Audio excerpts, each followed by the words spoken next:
Oke, ammas gaaffii tokko ni isin gaafadha ammas gaaffii sadaffaa. Itti Namni fufi. namni eh, namumti kuni kan waaqni tokkichi rabbiin tokkichi kun uume fuula rabbiitti tokkodha moo garaagara? Amma fakkeenyaaf amantii keenya gargaaradha malee eh, akka namummaa keenyaatti nuti ilaalcha rabbii duratti tokkodha moo tokko miti?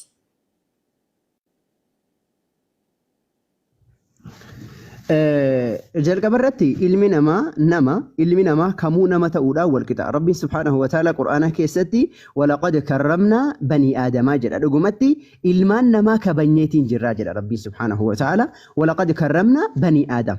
Dhugumatti ilmaan namaa kabajnee jira. Gaafa kana muslima kaafira hin jenne. Rabbiin illee yeroo dubbatu yaa ayyuhannaas yaa ilmaan namaa jedhee kabajaadhaan walitti qabee haasawa. Ilmi namaa nama ta'uu isaatiin wal qixa. Maal ta'uu isaati? Nama ta'uu isaati. Nama ta'uu isaati. Eega naa'oo namni deebi'ee wal caalaa? Wal caala. Namni wal caala. Nama ta'uu isaati nama ta'uudhaan wal qixa. Garuu bakka inni itti wal caalu jira. Akkamiin wal caala jennaan Rabbiin subhaanahu wa ta'ala suuraa Qur'aana keessatti maal jedhaa? Yaa suuraa Hujuraat keessatti suuraa Hujuraat jechuun boqonnaa I think boqonnaa 49 gubbaatti يا أيها الناس جد آية كذا سدي قباتي يا أيها الناس يا إلمان نماجد يا إلمان نما أسيت أما سيقله يا مسلمو تنجني يا كافرتو تنجني يا كريستيانو يهودو تنجني يا أيها الناس يا إلمان نماجد أما ولك بيامه إلمي نماكم الريفو سينجده إلمي نمان نما ساوساتي والكتا بكتي والجالو جدا بكسنسي إيمان يا أيها الناس يا إلمان نما إنا خلقناكم نتسن أمني جرا من ذكر إيرافي وأنثى دبرتيرا إسن أمني وجعلناكم إسن قونيتين جرا شعوبا وقبائل سبوتا في قصوت حالة تعتنين إسن أمني جل نمني تكو سبق أبا قصك أبا سباف قصتي غرا غرا فكينا فما سبني كورمودا قصتك يما وانبراتي أسرتي مور إيسونكي يا إمالا ولي غلطي كناف ربي مال جدا يا أيها الناس يا إلمانما إنا خلقناكم نتسين أمنيتين جرا من ذكر إيرا وأنثى دبرتي حالة تاتري لسين أمنيجر وجعلناكم سنجون شعوبا سبافي وقبائل قصوت الرا أكسم اللي مالف سباف قصر دبرتي إيرا سنون اللي تعارفوا سبا كانت على قصة كانت على فصون تاني سبا ونسين يكنني قصوت اللي ونسين يفكنني في مالف جنة لتعارفوا أكول بيكتنيف جيتش maaliif jecha akka wal beektaniif jecha abaluu gosa akkasiiti abaluu saba akkasiiti abaluu mana akkasiiti jettanii akka wal beektaniif jecha eega naaw inna akramakum asi amma dubbiin bakki gaaffii keeti inna akramakum indallahi atqaakum inna akramakum irra caalaan keessan irra kabajamaan keessan irra rabbiin biratti kabajamaan keessan atqaakum warra rabbiin sodaatu inna allaha allahin aliimun beekaadha خبير كيس بيكاد عليمي في خبير كن أما نبايني أنت نادا عليم جتشو بيكادا إلما نماتي لين نجدريني خبير جتشو قرو إلما نماتي نجدن إسا بيكا كيس بيكادي سو ولي قالت ربي مال جدا إلما نما هندي إرجع إلما نما ولك أبي وامي بودا مال جدين إن أكرمكم عند الله أتقاكم ربي برتي الركب جما في جالة مان كيسن مالي لا isa irra akka rabbi sodaatu jechuudha. So ilmi namaa nama ta'uudhaan erga wal qixa ta'ee booda akka rabbiin walaqad karramnaa banii aadam ilmaan aadam hundayyuu kabajnee irraa jira. Suuraa biraa keessatti immoo rabbiin walaqad khalaqnaa al-insaana fi ahsani taqwiim ilma namaa kan haala irra gaarii bifa irra gaarii irratti uumnee jedha beelladarraa waan biraarraa ilma namaa jedhee walitti qabee waan. Garuu wanni rabbiin ammoo asitti nuu hime irra caalaan namaa rabbiin biratti nama isa sodaatu jechuudha. So namni asii wal caalaa jiru. Bakki namni itti wal caalu eessa? Bakka imaanaati. Bakka rabbiin sodaati. Abboommii waaqayyoo eeguudhaan namni wal caalaa jechuudha. Akkuma abboommii waaqayyoo eeguun mootummaa waaqayyootti nama galchitu waaqayyoon biratti illee irra jaalatamaa fi irra kabajamaa nama gootii jechuudha. Okay.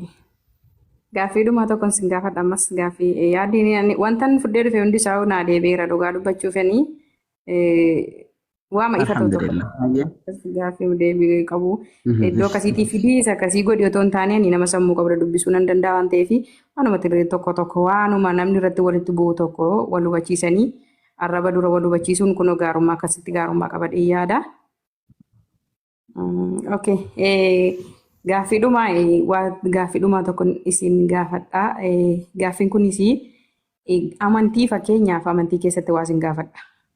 Amantii keessatti kiristaanaa fi amantii kiristaanaaf amantii musliimaa jedhee bakka lamatti qoodamee jira. Kun kan namni hundumtuu beekudha. Erga amantii musliimaaf kiristaana jedhamee gargar qoqqoodamee hundumtuu inni kaanii ortodoksii ta'ee maal ta'ee gargar baba'ee jechuudha. Musliimummaan garuu bakkuma tokko qabatee jira natti fakkaata. Akkan beekutti gaa'ifa manaa godaa hundoo goggoree na gorsaa malee natti hin loliina. Kanaafi gaaffii asitti waan inni isin gaafachuu barbaade amma fakkeenyaa fi amantiin kun karaan dhugaadhaa amantiin kun sirriidha kottu jedhanii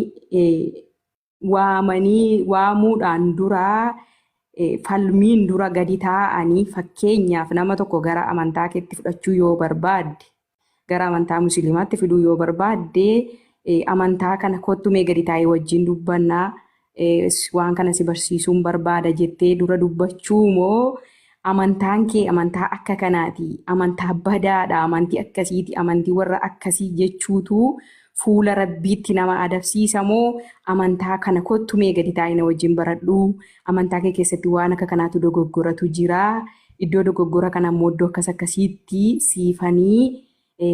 siifan dubbisaa iddoon akkasii iddoo akkasiidha jechuu moo amantaan kee kun raawwatee sirrii miti amantaa warra akkasii warra maaloo jettee waamutu fuula rabbiitti gaarummaa qaba. Kanas si gaafadha gaaffii tokko. Gaaffii bareedaa gaafattee gaaffiin gaafatamu kamuu rabbiin hubannaa namaa kenne yoo rabbiin hikmaa namaa kenne hubannaa yoo rabbiin namaa kenne gaaffii namni kamuu gaafatu wallahi quraanni deebii qaba. Waan gaafattu kamuu wallahi sammuu irraa siin deebisu namni muslimaa yoo rabbiin hubannaa namaa kenne yoo rabbiin namaa laaffise ammallee jechuudha. Quraana keessatti rabbiin waan takka illee hin dhiifne maa farratnaa fil kitaabi quraana kitaaba keessatti ulul mahfuuz irratti illee wanni tokko nafne akkasumallee jechuun rabbiin ibsee jira hundayyuu quraana keessatti wanni hundi jira waan gaafatamu kamiifuu rabbiin subhaanahu wa ta'ala deebii laatee jira. Gaafatte kanaafi rabbiin boqonnaa 16 suuratu nahal ayataa dhibba fi digdama gubbaatti akki jedhu ud'u ilaa sabiili rabbika bilhikmati walmaw'idati alhasana wajaadilhum billatii hiya ahsan inna rabbaka huwa a'lamu biman dalla an sabiilihi wa huwa a'lamu bilmuhtadiin. Ud'u ilaa sabiili rabbika karaa rabbii keetiitti yaami karaa rabbii keetiitti yaami akkamitti ogummaa fi akkasumallee gorsa bareedduudhaan waami akkasumallee isii yookaan ammoo falmii karaa irra gaarii taateen isaan falmi dhugumatti rabbiin kee nama karaa isaa irratti rabbiin nama karaa isaa irraa jallate ni beeka akkasumallee inni qajeelchaadhas beekaadhas jedha rabbiin qajeeltota warra qajeelee fi warra karaa irra dabellee rabbiin ni beekaa jedha asitti amma maalluu ima rabbiin ud'u ilaa sabiili rabbika waami gara karaa rabbii keetiitti bilhikmati walmaw'idati alhasana beekumsaan ogummaadhaan guutama haala taateen akkasumallee gara waamicha irra gaarii taate waamii jedha. Waamicha irra gaarii taate jechuun maal jechuudha? Yaa bareedduu akkam nagaa keetii jirta fayyaadha nagaadha jedhee eega si gaafadhee booda quraanni waan rabbii akkas jedha wangeellii yoo akkas jedha. Mee amantaa kee moo kootu irra sirriidha? Otoma kiyya sirrii ta'uu yoo toon beeku anatu irra sirrii jira moo situ irra sirrii jira? Mee kottu ragaadhaan wal amansiisnee atis yoo dhugaa qabaattee yoo ragaa qabatamaa na amansiisu qabaatte wal amansiisnaa kottu jedhanii afaan gaariidhaan walitti himuutu sani wanni rabbiin itti nu ajajullee isa sani jechuudha. So walii galatti islaamummaa keessatti wanni beekama rabbii walaa tujaadiluu ahlal kitaabi illaa billatii hi ahsan. Karaa irra gaarii taateen malee isaaniin hin falminaa jedha. Nama tokko callisteetuma yoo kaate amantiin kee sirrii miti. Ati akkana yoo jettee ittuu achi amantii isaa keessa achi fagaate islaamummaa irraa achi fagaata malee amantii isaa jabaata malee si hubachuu hin danda'u. Nama takka hubachiisuu hin dandeessu. Amantiin kee sirrii miti ati akkas jettee hubachiisuu hin dandeessu. Garuu yeroo garii haalli akkasii mudatuu mala sababbiin isaa maaliif jennaan sababbiin isaa yeroo takka namni aareefaa miira keessa walgalcheefaa miira keessa galeefaa yeroon akkatti jedhamu hin jira tariyaanillee yeroo akkatti dubbadhu hin qaba. Garuu wanni sun nama amansiisuu hin danda'u. Tasumallee nama takka ati sirriin jirtu akkasi jettee ittiin lolaa hubachiisuu hin dandeessu. Tasumallee ta'e namni sun sirraa hubata osoo hin taane ittuu sirraa fagaata. Amantii sanirraa inuu hin fagaata malee hubatuu hin danda'u. So waliigalatti islaamummaan illee wanni nu barsiistu lola arrabsaa akkas jedhaa maal jedhaa osoo hin taane suutuma jedhiiti obsii yoo nu arrabsan illee bar rabbiin maal nuun jedha beektaa walaa tasubbu alladhiina yadcuuna min duuni illaahi fayasubbuuna allaha adwan bighayri ilm. In arrabsinaa nuun jedha amantii isaanii warra amantiin akkanaa jettanii in arrabsinaa. Maaliif jennaan isaan illeen otoo hin beekin Allah waaqa isaan uume san arrabsu waan ta'e amala gaariidhaan deemsa gaariidhaan suutuma jedhaatii gorsaa jedhe rabbiin nu hima. Kanaafuu waliigalatti suuta jedhanii wal gorsu suuta jedhanii walitti himu wal kabajaa wal jaalataa jaalalaan kabajaan namummaadhaan akkuma reefuu jenne hundi keenya ilmaan addaam erga taane eega ilmaan addaam ta'e immoo deebinee ammoo erga ilmaan Oromoo taane afaan tokko dubbanne eega wal beekne suuta jennee kabajaadhaan afaan dhageenyu walitti hima wal barsiisutu irra caala rabbiin illee kan nu barsiisu san tarii fakkeenyaaf abdii yoo waan hamaa jedhee dubbate ani gaafa san islaamummaa ordofee waan san dubbadhe osoo hin taane dogoggora kooti. Sigalee fakkeenyaaf bareedduu amantiin kee akkas jedhee yoo siin lolee sitti haasawe suni amantii kee quraana sana na ajaje osoo hin taane hadiisa sana na ajaje osoo hin taane Allahin na ajaje osoo hin taane Nabi Muhammad alayhi afdalu salaati wa atamma tasliim isaantu na ajaje osoo hin taane anatu dogoggora kiyyaan yookaan fedhii kee haarii keessa galuudhaan waan biraa keessa galuudhaan dogoggora kiyyaanan akkasitti deeme malee rabbiin akkasin na ajajee miti islaamummaan akkasin na ajajee miti jechuudha.